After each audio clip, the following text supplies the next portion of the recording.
That's Twitter Storm. Tucker's back tomorrow at 9. Hannity's Hour with Donald Trump starts now. I, Donald John Trump, do solemnly swear that I will faithfully execute the office of President of the United States. So help me God. The forgotten men and women of our country will be forgotten no longer. We're going to put a lot of people back to work. Great thing for the American worker, what we just did. We're bringing manufacturing back to the United States. It's happening bigly. The regulatory process in this country has become a tangled up mess. We think we can cut regulations by 75%, maybe more. Radical Islamic terrorism has to be eradicated, just off the face of the earth.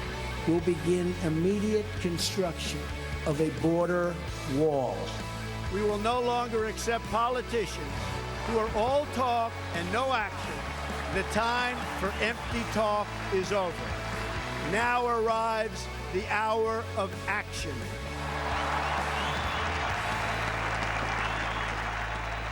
And welcome to Hannity, and we are in our nation's capital, Washington, D.C., and tonight we will take you inside the White House for a cable-exclusive interview with the 45th President, Donald J. Trump. Now, it's been a very busy first week for our new commander-in-chief. Earlier today, we asked President Trump about his agenda, mainstream media bias, repealing and replacing Obamacare, his upcoming nominee for the U.S. Supreme Court, fighting ISIS, and if the job of the presidency has changed him. Let's take a look. Mr. President, good to see you. Thank you. What a week this has been. It's been a great week. We have accomplished a lot. Well, that's what I want. First, I got some time to talk with you earlier in the week in the Oval Office. And the thing that really stood out to me is you seem to be enjoying yourself and very focused on all the promises you made in the campaign. Is it your intention to keep every promise? Well, I'm going to keep as many as I can. You know, politics is tough. Sometimes you make a promise and for some reason you can't because you have opposition on the other side that raises their hand and they make it impossible. But I'm going to keep a lot of them, and I've kept a lot of them already. Everyone's talking about it. And we're going to do things that I said we were going to do. And we're going to take care of a lot of people that were mistreated by government for many, many years. And that's really how I won the election in the first place, Sean. You know that better than probably anybody. Let's talk a little bit about the executive orders on Syria, Iraq, Iran, Libya, Somalia, Sudan, and Yemen, and 120 ban. That goes to the promise of extreme vetting. Totally extreme. And beyond just those countries, we're going to have extreme vetting. We're going to have extreme vetting for people coming into our country. And if we think there's a problem, it's not going to be so easy for people to come in anymore. You look at what's gone on. I mean, we could just go one after another, but then you go to other countries and you look at Nice, and you look at different places all over Europe, and you look at what's happening with Germany. It's a mess. The crime is incredible. And we're just not going to let that happen here. Would it be gambling if at some point when there is a procedure in place, if you can't ascertain whether or not somebody's been radicalized or not, or if radical groups actually train some of their soldiers to say the right things to get in, but if you can't positively ascertain they're safe and find out what's in their heart, does that mean no go? You won't gamble? Well, I tell you what, you use the right word, gamble. We don't want to have gambles. Our country has a lot of problems, well beyond this. And I found out a lot over the last week. I mean, we have serious difficulties. We don't need another difficulty. Right now, the FBI has over 1,000 investigations going on, 1,000 on terrorism. In all 50 states. All over the place. And these are people that we let in. We don't need this, all right? We don't need this. Some people have come in with evil intentions, and, you know, most haven't, I guess. But we can't take chances. You know, the word gamble is an appropriate word. It's a big gamble. You're throwing something up. Look, I love this country. You love this country. We can't let this continue to happen. We've taken in tens of thousands of people. We know nothing about them. They can say they vet them. They didn't vet them. They have no papers. How can you vet somebody when you don't know anything about them and you have no papers? How do you vet them? You can't. On your show, I've seen that they have FBI agents. They have all these people that you have as experts. they say it's impossible to vet them. I don't have to see that to know that they're right. So we have people in this country that will cause problems. We're not going to have any more. And we're going to be very tough and very, very vigilant. You do not need Congress now as it relates to building the wall. And you said in an interview last night that you plan to do this expeditiously. Right. That's about 700 miles of fencing, other measures as well. Do you think you'll need more than that? Will you have to go to Congress to get their support for? I don't think we're going to need too much. Look, the wall is necessary. That's not just politics. And yet it is good for the heart of the nation in a certain way because people want protection. And a wall protects. All you have to do is ask Israel. They were having a total disaster coming across, and they had a wall. It's 99.9% stoppage. A proper wall, not a wall that's this high like they have now. They have little toy walls. I don't know why they even wasted their time. If you ever saw where they build a little ramp over the wall, I don't even know why they build a ramp. It's cheaper to knock it over. You're talking about a real wall, impenetrable. I'm talking about a real wall. I'm talking about a wall that's got to be, like, serious. And even that, of course, you'll have people violate it, but we'll have people waiting for them when they do. We have a great man, General Kelly, who just got approved very quickly by the Senate, recommended highly by General Mattis and others. And he's going to be taking very good care of us, Homeland Security. He's going to be taking very, very good care of us. And, you know, when he was named, he didn't even give an order yet. And all of a sudden, the border started tightening up. You saw that. It was on a lot of different shows. They talked about the borders tightening up just by naming General Kelly. Let me go to a big decision you're going to make next week. You've announced on Thursday you will make your Supreme Court choice announcement. Two questions on that. One, will it be from the list that you gave out during the campaign? The answer is yes. Will it be an originalist? I don't want to say that. You're going to see on Thursday. Have you made your decision?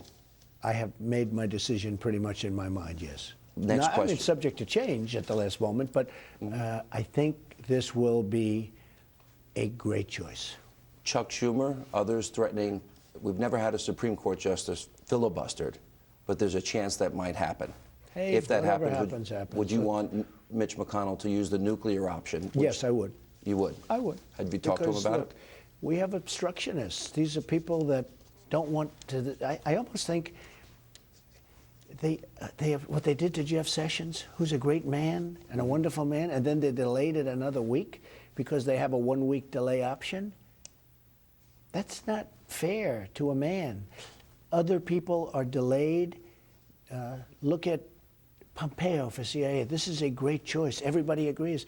And they delayed him a number of days also, even though he was fully approved and voted on by, you know, I mean, very, very great choice. And that, why are they doing that? They're obstructionists. I'll tell you what, they're obstructionists. I go to a meeting with them that's supposed to be a very quiet meeting, nobody talking outside of the meeting. They leave the meeting and they have a news conference about what I said. They're talking to the cameras about exactly what I said at the meeting, which is fine, because I say things that I don't mind going out because I assume they're going to do that. But the deal was we wouldn't talk to the press.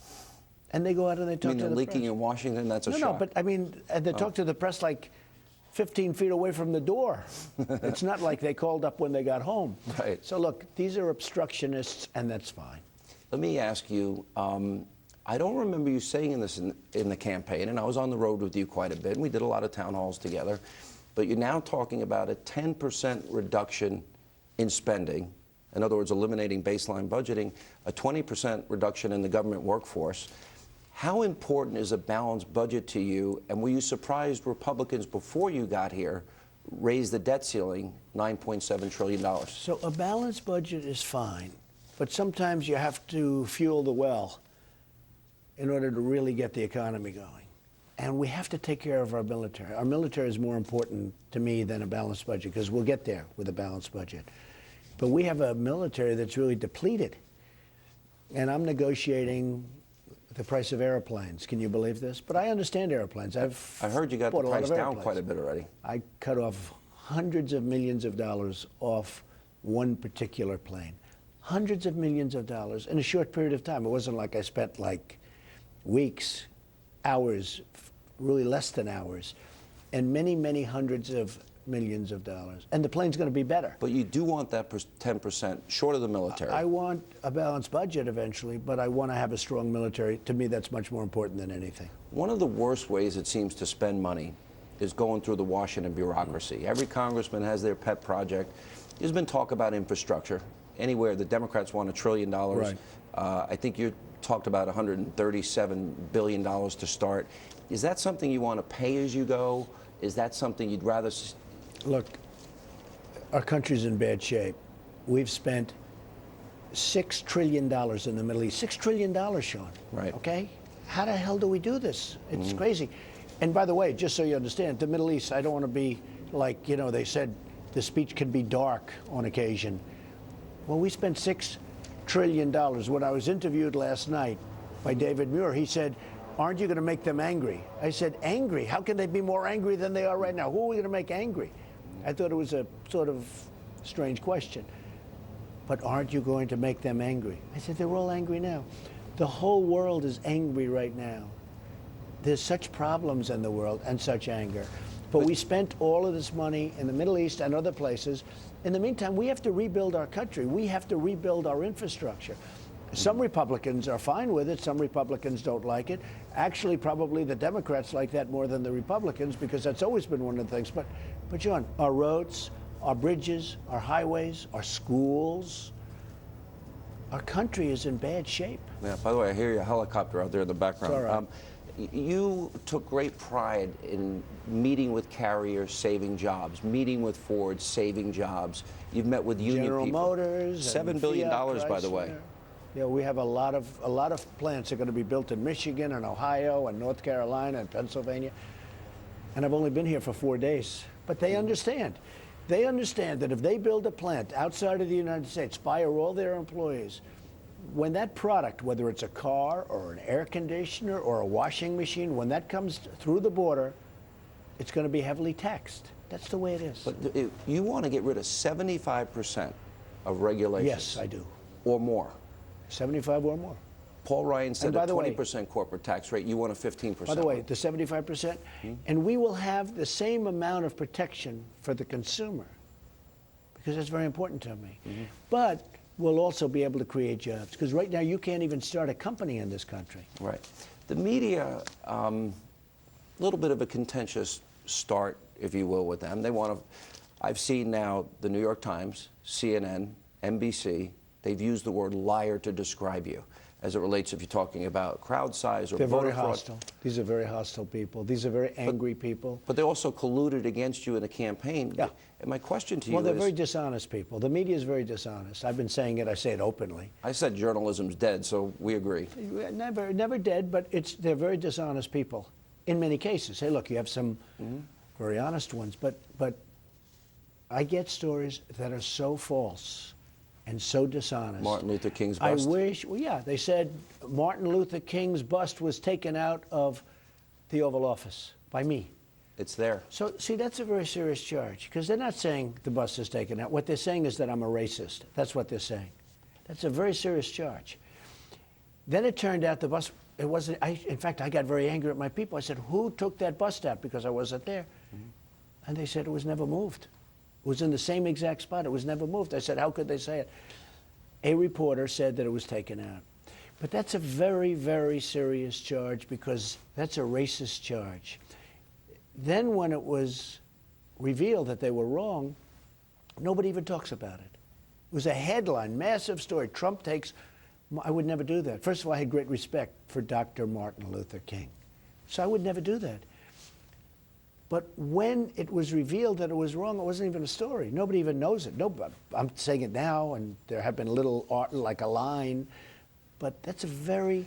So I'll give you another follow-up example, question. Sean. Let me give Okay, you one other. sure. I went to the CIA, my first stop, because I have great respect for intelligence. I Not saw the man the- who headed the CIA. I watched it. I don't have any respect for him. But Brennan, I didn't think he was good.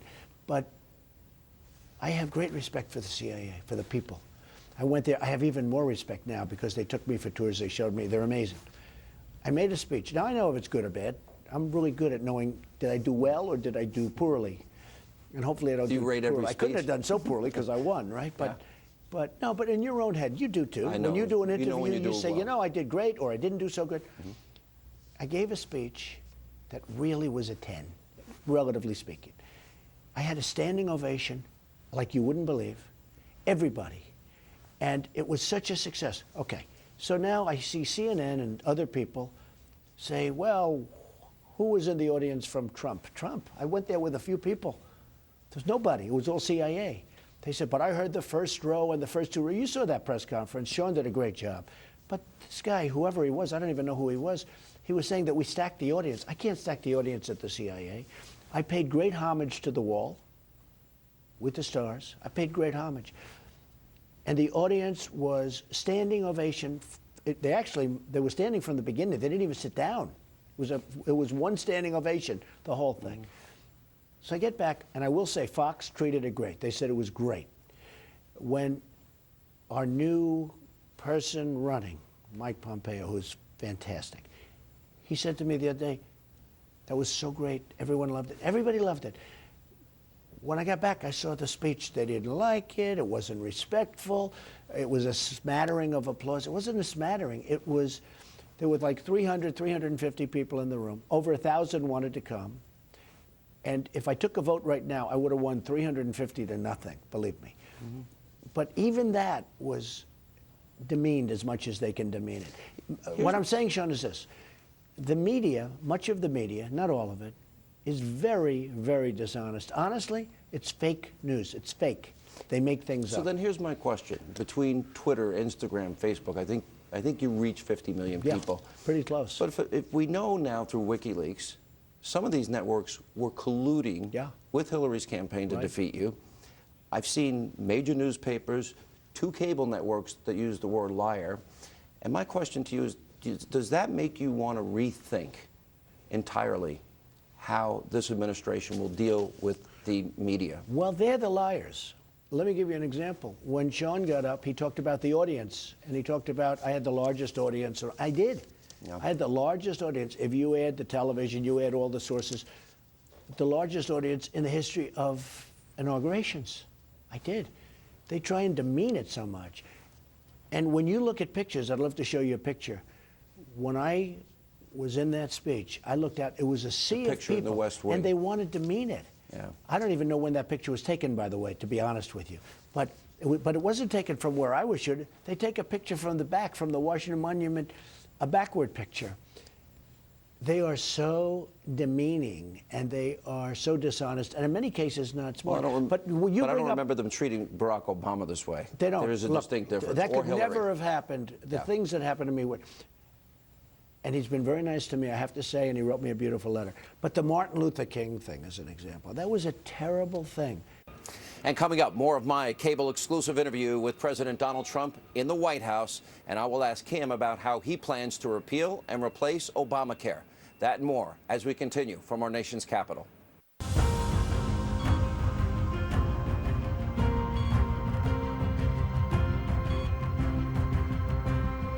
We will have an ambitious legislative agenda as well.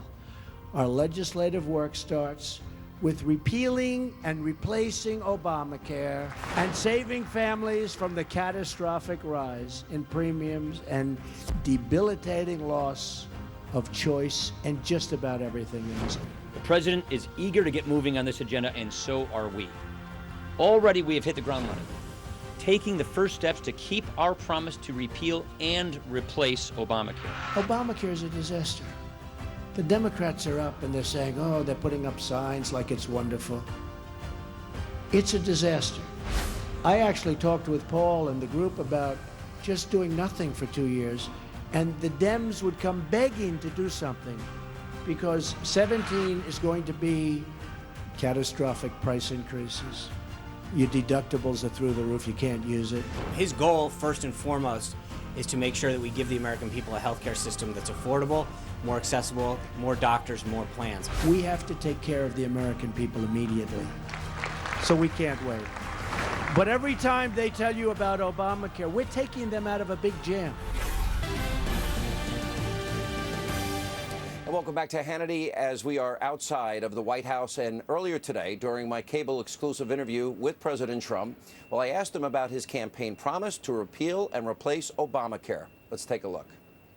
Obamacare.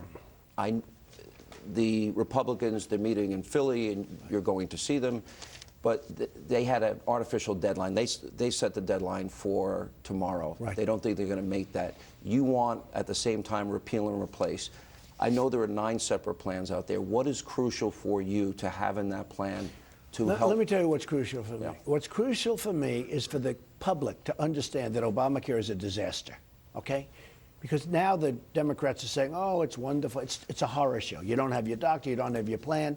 You have 116% increases like in Arizona. It's a disaster. It's going to be worse this year than it was last year. It actually explodes in 17. And I told the Republicans, I said, look, if you really want to do something, just let it explode. And then they'll come begging us to fix it, okay? Begging. But that's not the right thing for the public because we have to get it fixed. But Obamacare doesn't work.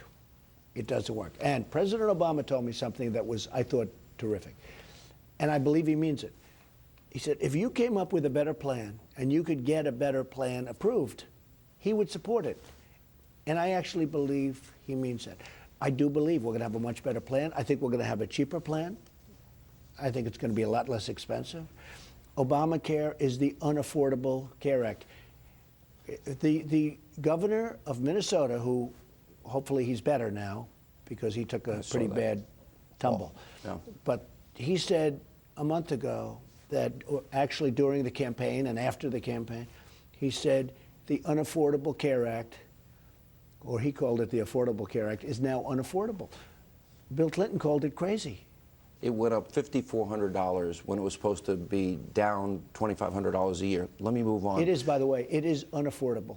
Well, and it doesn't work. You know, you can't even buy a catastrophic plan. Correct. And the deductibles are so high that unless you get hit by a tractor, you're never going to be able to use it. Let me ask you, energy, and you know this from your years in building, it's the lifeblood of our economy. Right. We are dependent on foreign nations, Right. many of whom do not like us. We have more shale. We have new technology. We have hydrofracking, natural gas. We're the Middle East of natural gas. How important a goal is it that you want this country to move towards energy independence? Very important. It's very important. Can you do it in 4 years?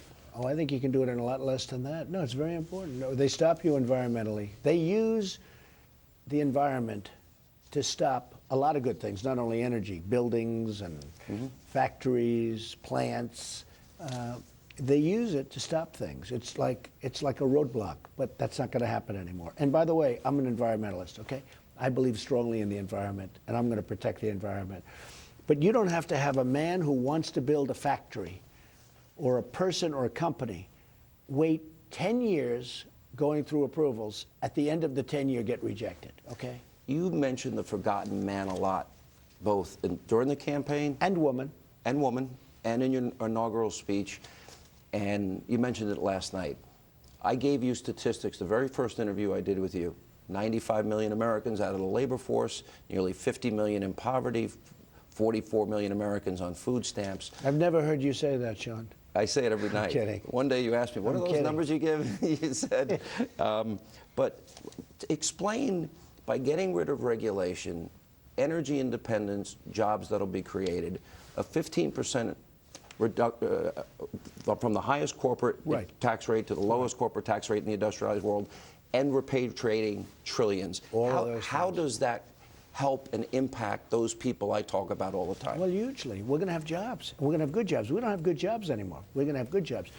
Look at what I've done recently. Ford's moving back, and General Motors is going to be spending massive amounts of money, and Fiat Chrysler, the head, who's a highly respected man, Sergio, flew all the way from Italy to go to the meeting 2 days ago. They're going to spend a lot of money in the United States. Foxconn, $7 billion. Foxconn, Alibaba. Alibaba, who's a great guy, by the way.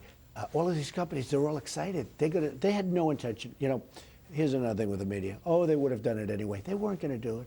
You see Jack Ma, he had no intention of doing it until I got elected. And he went down and he said, I'm only going to do this because of Donald Trump. And nobody put that in the papers, which is okay. What difference does it make as long as he does it? And he's going to do it. These are great people. These are great companies. And they're going to spend a tremendous amount of money. And it's all because they know how good it's going to be. And what it means is jobs. And trade deals. You got rid of TPP. You want all bilateral trade agreements now? Look, here's the problem. Number one, they didn't do anything on currency devaluations, which is a killer for our country, because we don't do it and everyone else does it. They just absolutely But kill you us. want bilateral? Absolutely. On We're going to make everybody. deals with every one of those countries. And you know what? If the deal doesn't work out, we terminate the deal. When you get into the mosh pit, I call it, where you have all these countries together, you can't get out of the deal. And you take the lowest denominator. In other words, you have countries that don't treat us well. They're in there. We want to deal with the ones that treat us well. And if they don't treat us well, we terminate, or we give them a 30-day notice of termination. And then they come back and they want to renegotiate during that 30 days, and we get a better deal. We don't make good deals anymore. You almost wonder who does these deals. How did it happen? So just look, to sum up, we're going to make great trade deals. We're going to bring back jobs. We're going to have a strong military. We're going to do great. And coming up, I asked President Trump about the threat of radical Islam and how he plans to defeat it. That and more as we continue from Washington, D.C. Please stay with us.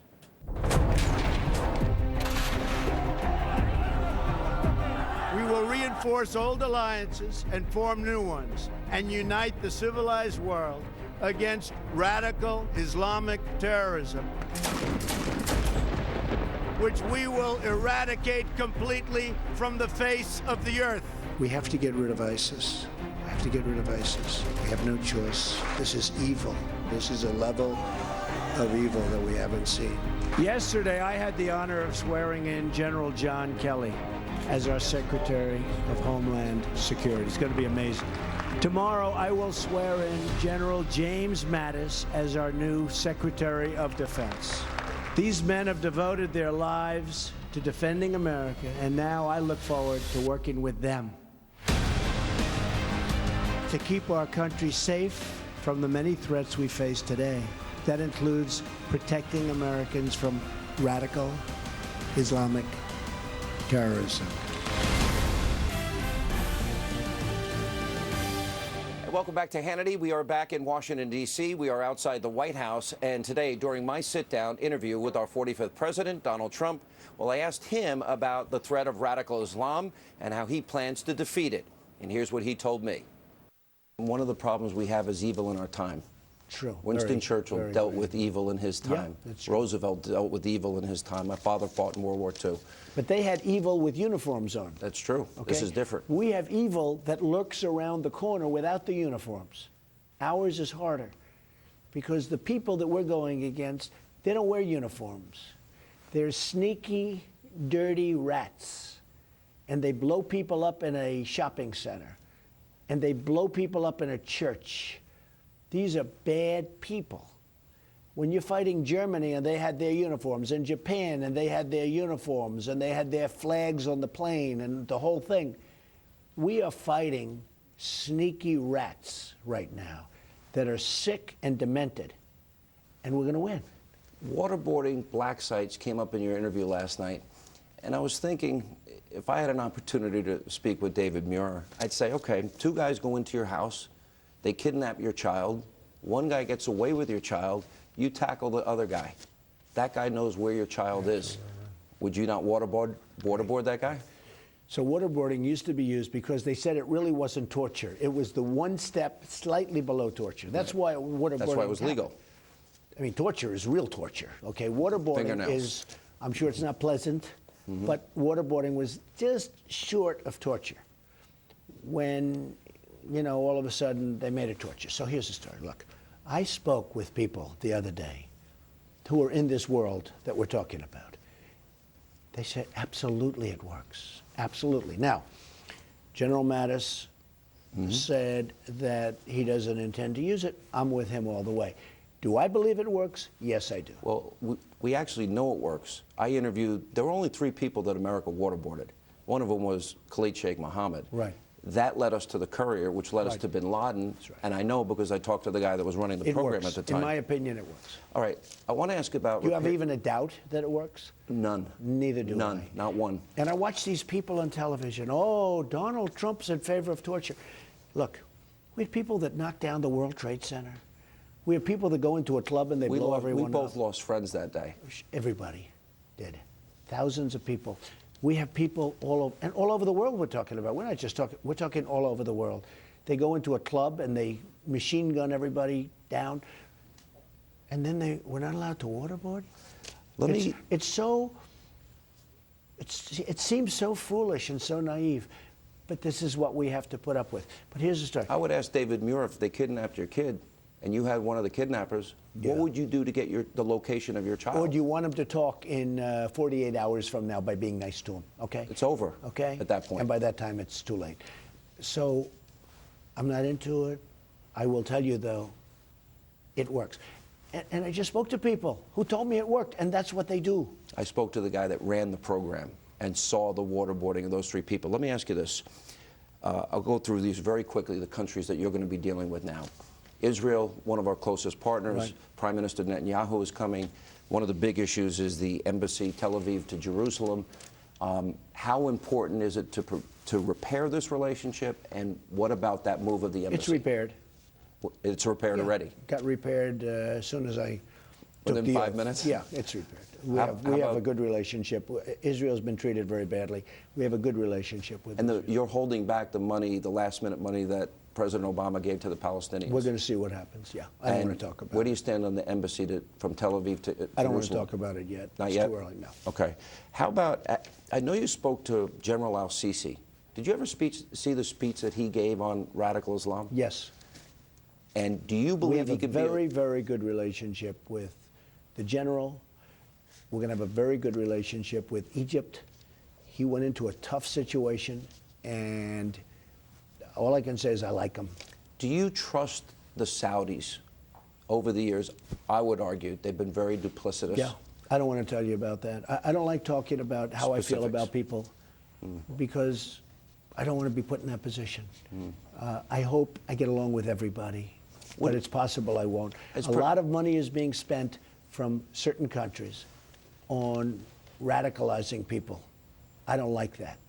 I don't like that. Have you talked to Vladimir Putin yet? So much came up about this. Have you had discussions with him? Well, no, he called me after I won, but I haven't had a discussion, but I understand we will be having a discussion soon. How about the leaders of China? Yes, I have spoken to him, and we have been dealing a little bit with China. And I know you spoke to the leaders in India. What about Pakistan? Yes, I have. Yeah. Let me ask this. I think this is important. I actually agree with you wholeheartedly about the Iranian deal. Would you? Well, I think it's one of the worst deals I've ever seen, and I'm not just talking about nation ransom deals. No. Yeah. I think it's what? How about $1.7 billion, and that was a ransom payment in cash, $1.7 billion in cash, but $150 billion. But that's not even the important thing. I think it's one of the worst deals I've ever seen, and why Kerry didn't get up out of the chair and leave is hard to believe. Let me ask you about the power of the pardon, which is absolute for a president. One night, I know you were watching my show, and I had the mother of this young sailor who is spending a year in jail because he took 6 pictures for his own use in a submarine, and you were comparing it. Would that be something early on you would consider? I'm actually looking at it right now. Christian Saucier. I think it's very unfair in light of what's happened with other people. And I think it's very, very Did you hear the unfair. story of Clint Lawrence, another guy? Got 30 years. He was doing his job, protecting his team in Afghanistan. We're looking at a lot of those few things. of them. And by the way, Right. If another event didn't happen, I would look at him. But how can you have somebody else get away with such a tremendous amount, and then this person who takes a picture of his desk on an old submarine? Look, if China or Russia wanted information on that submarine, they've had it for many years. They have. That I can tell you. When you saw the Women's March this weekend and you hear Madonna say, I thought an awful lot about blowing up the White House. Imagine if I said that when Barack Obama was here. Honestly, she's disgusting. I think she hurt herself very badly. I think she hurt that whole cause, yeah. I thought her, and a couple of others, but I thought she was, in particular, I thought what she said was disgraceful to our country. Last question, and then you're going to take us to the Oval Office, which is nice. You were very passionate last night about Chicago and about the violence. In the course of Barack Obama's presidency, 4,000 people died, murdered, and another however many thousand were shot. you might go in and help fix it if they can't fix Well, it. you had many people shot last night. The news this morning is that many, many people were shot last night in Chicago. Chicago is worse than some of the countries you read about in the Middle East where there's wars going on. Mm-hmm. And there's no reason for it. It's a war zone. There is no reason for it. And coming up, President Trump takes me inside the Oval Office as our cable exclusive interview with the 45th Commander-in-Chief continues. Please stay with us.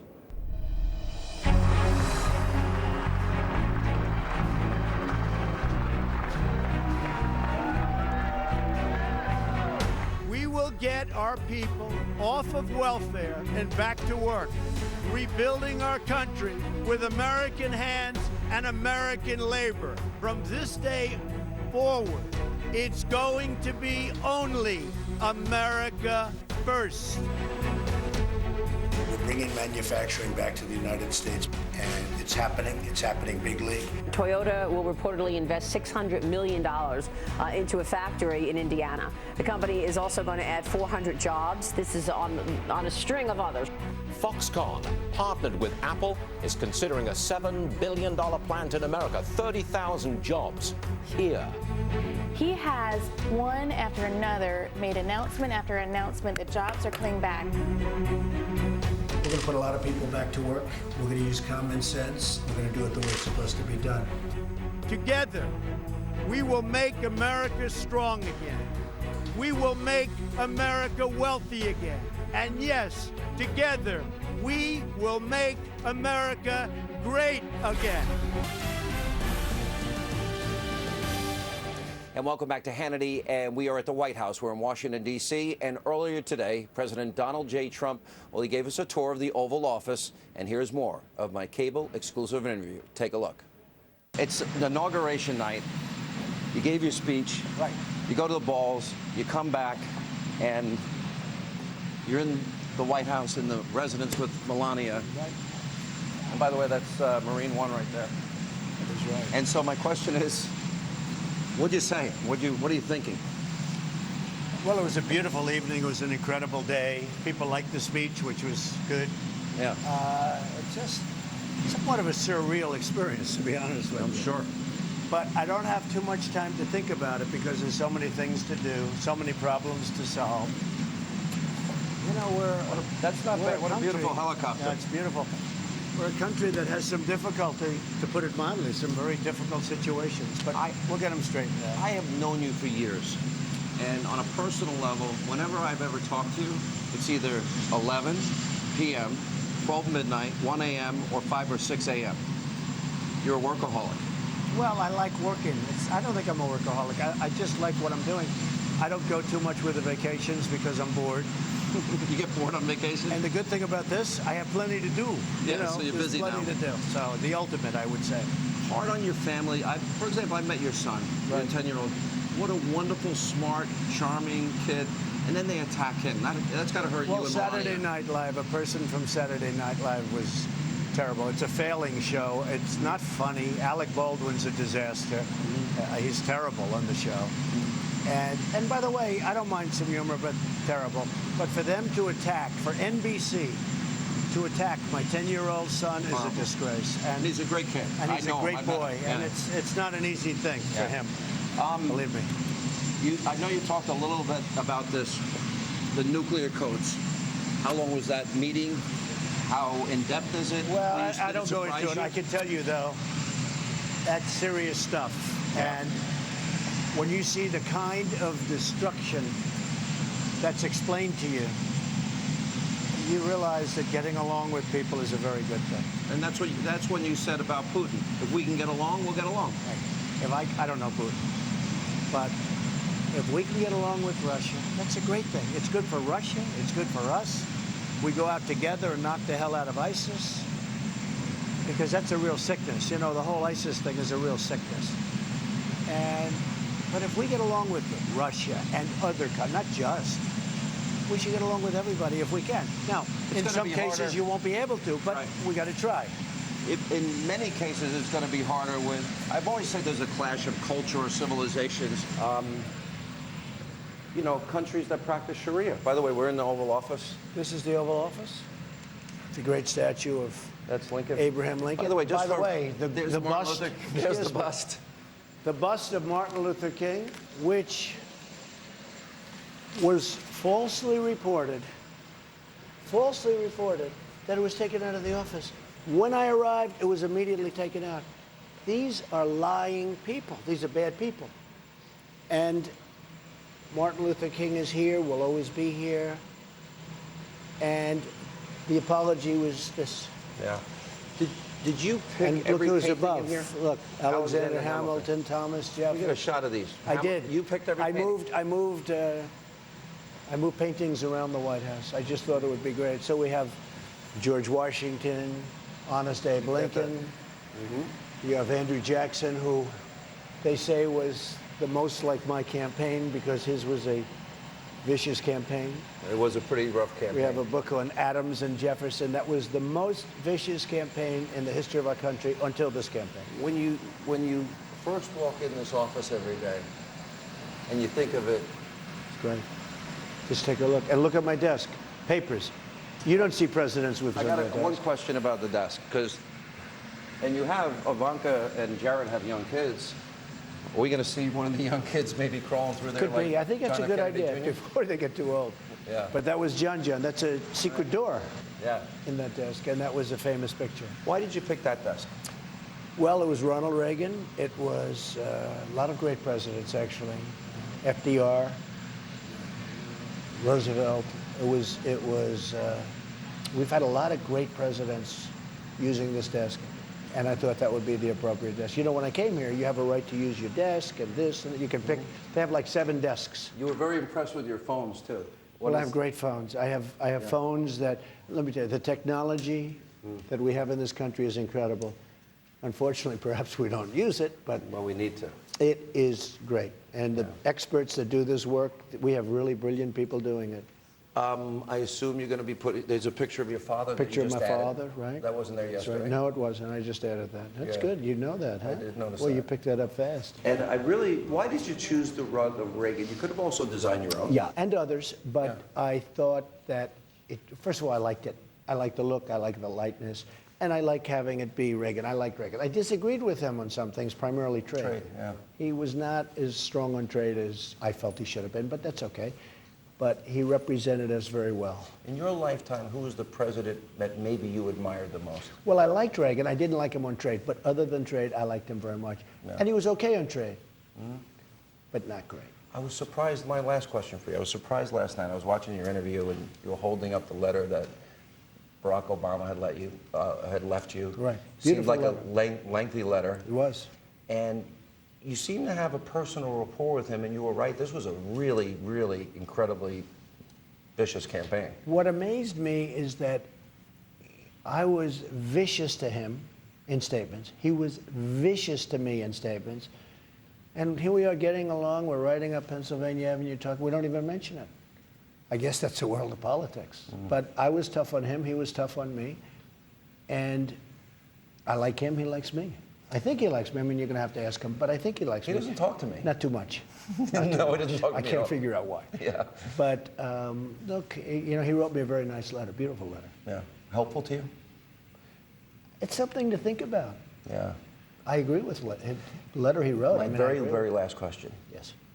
Has this whole experience changed you in any way that you can think of? I don't think I've had the time to be changed because I'm cutting the prices of airplanes. I'm cutting the prices of Army tanks. You're working. I'm cutting the prices of submarines. We're lacking submarines, and we're going to build new submarines, but the price is too high.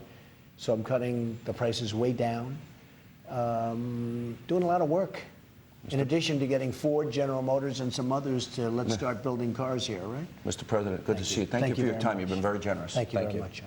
And coming up, we have more Hannity right after this break as we continue outside of the White House in Washington, D.C., as Hannity continues. The first one is withdrawal of the United States from the Trans-Pacific Partnership. Great thing for the American worker, what we just did.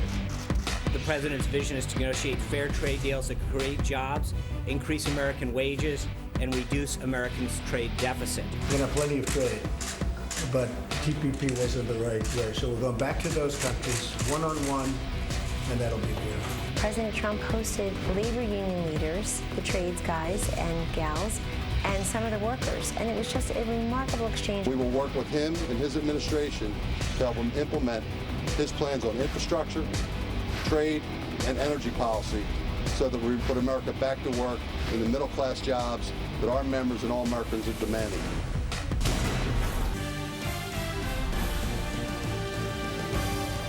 Nice to win. Do we agree? It's been a while. We're here now because tens of millions of Americans have placed their hopes in us to transfer power from Washington, D.C. and give it back to the people. Since taking office, I have taken major contractual steps to restore the rule of law and to return power to everyday Americans. We want to get our people off of welfare and back to work. And we believe that the world's best country ought to have the world's best infrastructure. At the same time, we will unleash the full power of American energy, ending the job-killing restrictions on shale, oil, natural gas, and clean, beautiful coal. All of us are joined in this effort. All of us are bound by duty and bound by God to give our full devotion to this country and its people. That obligation forms the moral foundation of our agenda. That agenda includes a lean, efficient government, appointing Supreme Court justices, so important, who will uphold and defend our Constitution, reducing taxation and regulation, fair trade that creates a level playing field as opposed to